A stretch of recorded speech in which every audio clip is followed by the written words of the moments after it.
Should you read The Darkness That Comes Before by R. Scott Baker? Maybe. Let's find out why.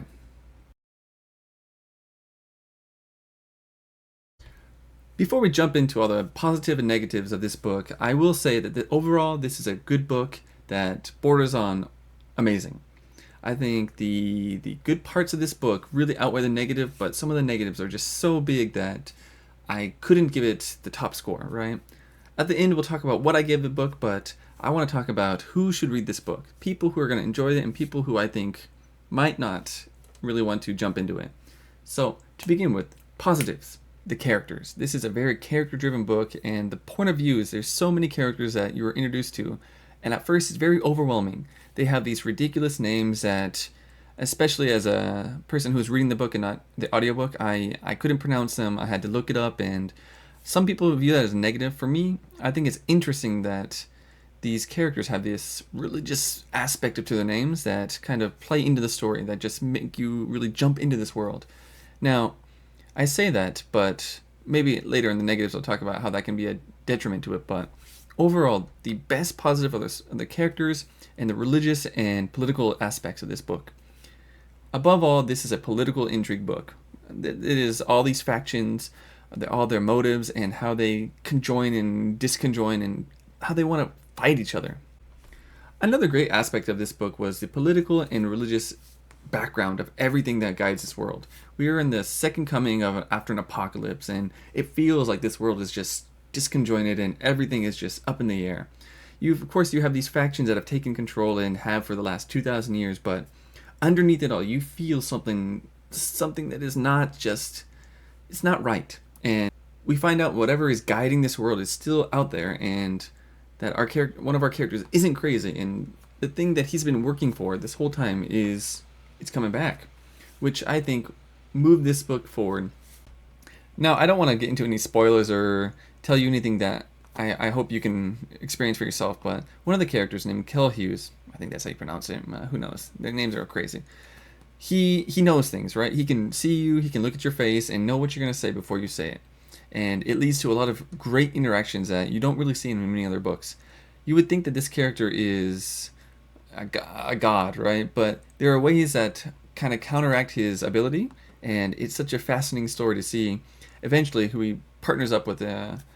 No spoilers, but he meets a barbarian, and this duo is just such a great, well, they're assholes, right? These characters are not good characters. None of the characters in this book. This is not a happy story, but that's a good thing in my mind. I think fantasy doesn't need good, right? If you want to read a real story about some different world, about some different life, bad can be the good, right? That's real life.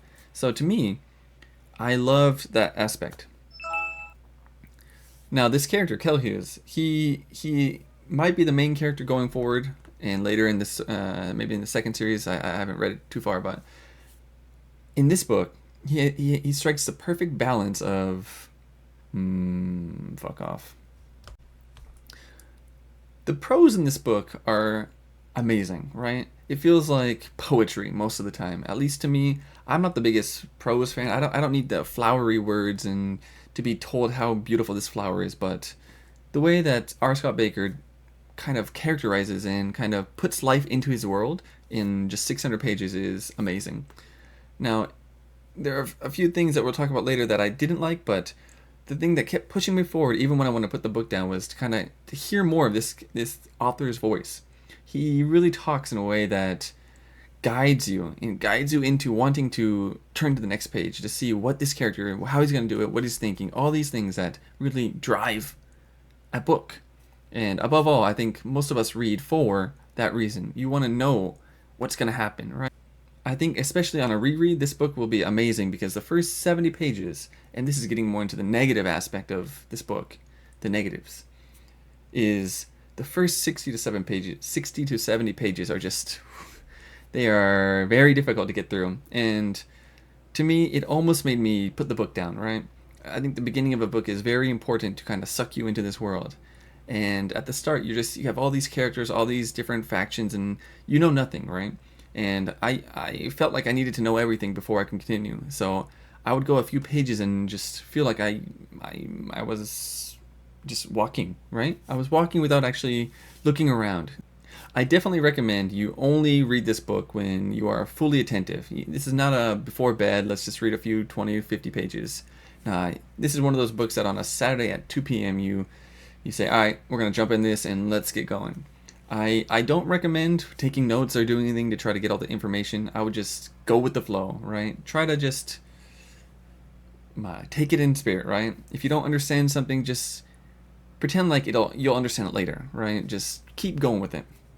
Another thing that really kept this book from being one of the top books I've ever read is there were some slower parts to it, right? This is a very political intrigue story, and it felt like some of the times I kind of felt like this is a path it's going to take. Some of the times it went different ways, but I felt like I knew what was going to happen, and especially in a book about the conflicts of characters, that's not one of my favorite aspects of a book, but the ending really pushed me forward into wanting to dive more into this world. But luckily, especially towards the end, things started happening that I had no idea what would happen, right? They threw these curveballs that you were like, whew, he must have been setting this up for a long time, and that really helped make me like this book more than I thought I would. Now, let's talk about things that aren't positive or negative, but some people might be interested in. I've heard a lot of talk online about how a lot of people were put off by the treatment of women in this book, and I just don't understand that complaint, right? This is a fantasy world where, if we even look into our own world, right, women were not treated right for the longest time. It's only recently that this mindset has become a thing, right? So, sure, yeah, the women are treated poorly, and that's just, to me, that's just what it is, right? There's other books where men are treated poorly, and I think it shouldn't be a negative. It's just, if you're not into something like that, I get it. This might not be the book for you. This, especially grimdark, this very dark fantasy. A lot of the times, women aren't treated right, and I'm sorry if that's something you want. This is not the book for you. There are two female characters that are really prevalent in this book, and I feel like one of them was really, she took on her role and made it her own, right? She's a prostitute, and she eventually realizes that just because this is what she is doesn't mean that has to be all she is. And I mean, unlike most, I think that the story that was presented and the way that she went about it, she took these things that most people would view as negative and just made it her own.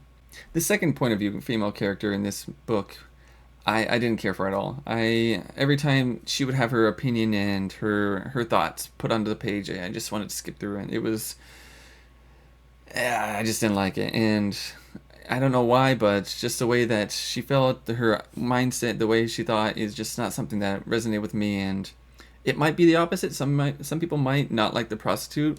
Some people might like the other character. So you should read it and find out for yourself. The last thing I want to talk about in this video is one of the other main characters, Sinauer. I think that's pronounced it. He's a barbarian, and he was definitely my favorite character. He is a despicable person, but in a way that he was raised to be, right? His whole culture, his religion or lack of, this whole aspect of him really resonated with me.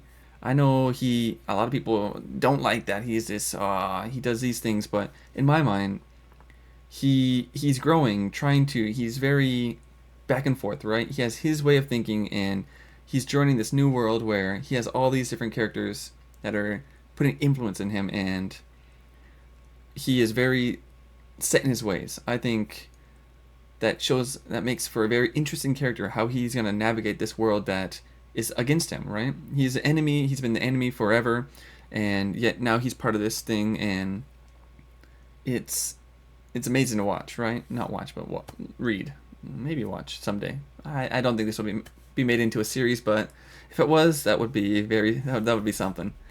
Now, as a warning, there is a lot of sexual assault and violence and rape and all that fun stuff. So if that's something that doesn't resonate with you, this might not be the book for you. But for me, overall, out of 100, I would give this book a 87. I think especially the slow start kept me from giving it a 5-star on Goodreads and all that, but if I had to go back and read it again, I would probably do it more when I was in a better mindset and when I was more focused and ready to read. And I would stop caring so much for the nitty gritty of it. I would have just kept going and just pushed through. So I'll probably read the second book in this series sometime next month or the following. I have a lot of books I want to get to, and I hope you give me some recommendations down in the comments. Maybe like, subscribe, all the great things. And thank you for watching, and I hope to see you again. Thanks.